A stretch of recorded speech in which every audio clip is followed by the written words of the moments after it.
High, কেমন আছো তোমরা? দেখো আজকে তোমাদের সামনে চলেই এলাম।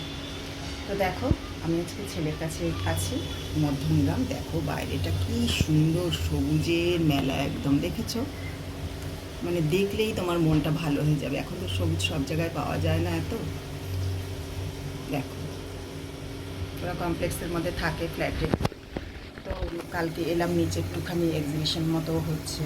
তো সেখানে গিয়ে একটুখানি দেখলাম, আমরা সব কিছু টুকিটাকি কেনাকাটাও করলাম।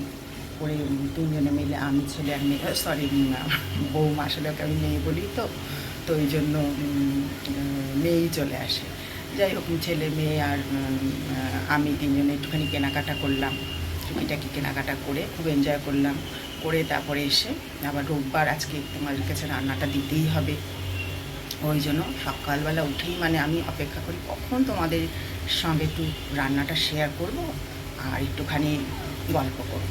তোমরা তো সবাই আমার নিজেদের লোকই হয়ে গেছো।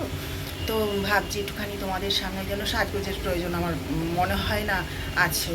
তো ওই জন্য আমি যেরকম থাকি সবসময় ঘরে, সেইভাবেই তোমাদের কাছে চলে এলাম। তো দেখো, রান্নাটা তোমরা দেখবেই, বন জঙ্গলের জিনিসই আজকে রান্না করব। তো দেখো, প্লেন যাচ্ছে, পাশে এয়ারপোর্ট, প্লেন যাচ্ছে, প্লেনের আওয়াজ হচ্ছে। তো এবার তোমার রান্নাটা কচুর শাক ইলিশ মাছের মাথা দিয়ে করব। তোমরা অবশ্যই খেয়ে খাবে করে, আর পুরোটা দেখবে, একটু লাইক করবে, একটু শেয়ার করবে। চলো শুরু করা যাক আজকের মতো কচুর শাক। এই দেখো, তেল বসিয়ে দিয়েছি, সর্ষের তেল। সর্ষের তেল দিয়ে রান্নাটা করতে হবে। একটু তেলটা একটু বেশি লাগবে, নাহলে টেস্ট হবে না। বনে জঙ্গলের জিনিস তো কচুর শাক।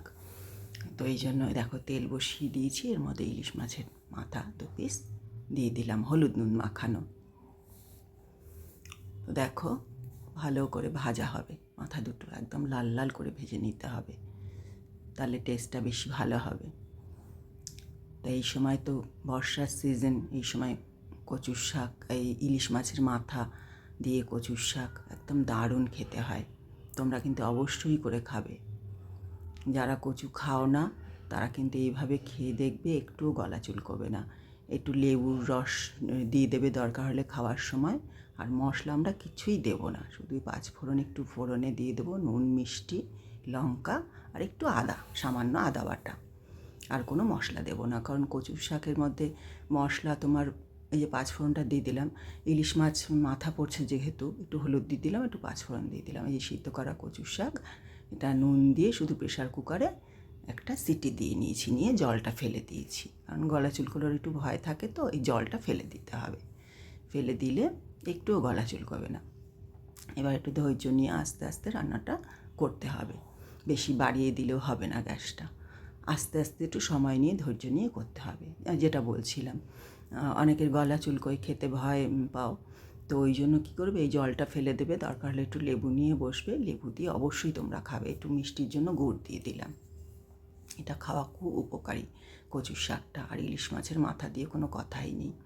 এবার কাঁচা লঙ্কা তো দেবেই এর মধ্যে, তারপরে একটু কী করবে, একটু শুকনো লঙ্কা ছিঁড়ে ছিঁড়ে দিয়ে দেবে, দেখতেও ভালো লাগবে। আর অনেকে তো আবার ঝাল খায় না, তাদের জন্য ওই শুকনো লঙ্কাটা দেখে দেখে একটুখানি দরকার হলে একটু বাদ দিয়ে খেলো, বা একটুখানি যারা যে বেশি ঝাল খাবে একটু শুকনো লঙ্কাটা মেখে খেলো, দারুণ টেস্টি হয় খেতে। একটু ঝাল না হলে তো কচুর শাক একদমই খাওয়া যায় না। অবশ্যই একটু ঝাল ঝাল করে বানাবে, আর খেলে জীবনে তোমরা ভুলবে না একদম। অবশ্যই কিন্তু খাবে এইভাবে রান্না করে। তো দেখো, মোটামুটি আমাদের হয়ে এসছে। নুন, মিষ্টিটা যার যার পছন্দ মতো দেবে, একটু মিষ্টি মিষ্টি হলেই ভালো লাগে। এটা ভাত দিয়ে একদম মেখে, পুরো ভাতই এটা দিয়ে খাওয়া হয়ে যাবে। আমরা তো ভীষণ ভালোবাসি, আমি আর আমার ছেলে বিশেষ করে, ইলিশ মাছের মাথা দিয়ে কচুর শাক। তো দেখো, প্রায় হয়েই এসছে। এই যে তেলটা দেখো ছেড়ে ছেড়ে এসছে, একদম মাখো মাখো হয়ে এসছে, দেখে তোমরা বুঝতেই পারবে। তো আমার রান্নাগুলো তোমরা দেখবে, পুরোটা দেখবে, স্কিপ না করে। যদি ভালো লাগে একটু লাইক করবে, শেয়ার করবে। তো আমারও একটু ভালো লাগবে। দেখো, ভাজা ভাজা হয়ে এসছে, দেখেছো, একদম শুকনো হয়ে গেছে, মোটামুটি রেডি হয়ে এসছে কচুর শাক। দেখো, এই যে রেডি। আজকের মতো টাটা, সবাই ভালো থাকবে, আবার পরের দিন চলে আসবো।